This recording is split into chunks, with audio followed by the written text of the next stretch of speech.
அசுரனை அழிக்க அன்னையிடம் வீரவேலை வாங்கி தமிழ் கடவுள் முருகன் கையில் ஏந்திய நாளே தைப்பூசமாகும்.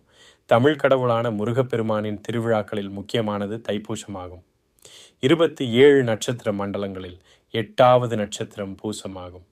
தை மாதத்திலே பூச நட்சத்திரம் வரும் புண்ணிய நாள் தைப்பூச விழாவாக இந்துக்களால் கொண்டாடப்படுகின்றது. தைப்பூசம் வரும் நாள் பெரும்பாலும் நிறைமதி நாளாக இருக்கும்.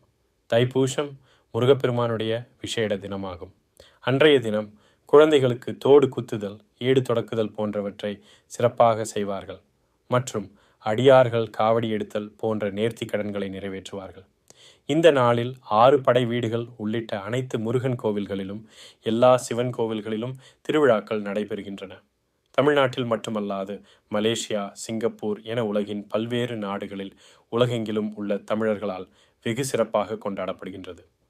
தைப்பூசத்தன்று ஜாஸ்டோ முருகப்பெருமான் கோவில்களில் பக்தர்கள் காவடி, பால்குடம் எடுத்தல் போன்ற பல்வேறு நேர்த்தி கடன்களை செலுத்துகின்றனர்.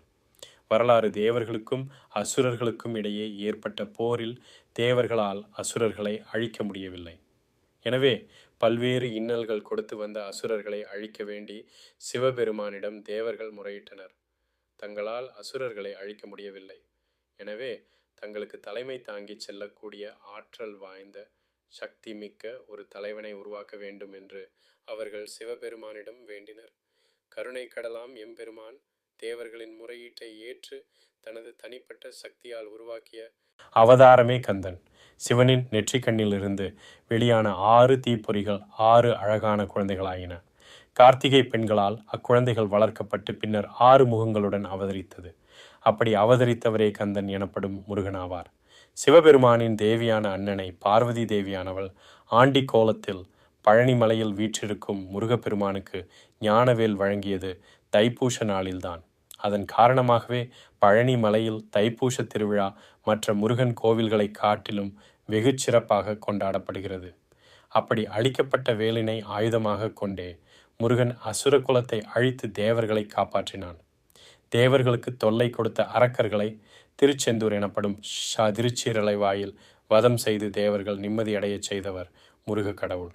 எனவே தான் அசுரர்களை வதம் செய்ய முருகப்பெருமான் பயன்படுத்திய வேலினை வழிபட்டால் தீய சக்திகள் நம்மை தாக்காமல் இருப்பதுடன் அந்த சக்திகள் நமக்கு அடிபணிந்து நல்லருளை நல்கும் என்பது ஐதீகம்.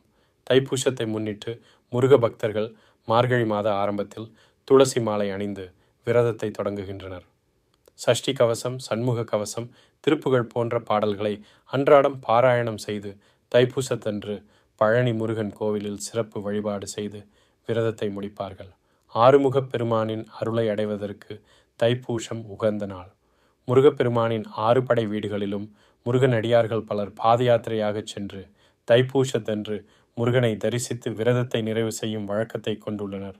தைப்பூசத்தன்று முருகனுக்கு காவடி நேர்த்தி கடன் செலுத்துவதையும் பக்தர்கள் வழக்கமாக கொண்டுள்ளனர். தங்களின் வேண்டுதல் நிறைவேறியதும் பழனி முருகன் கோவிலில் பக்தர்கள் தைப்பூச தினத்தன்று காவடி நேர்ச்சையை செலுத்துகிறார்கள்.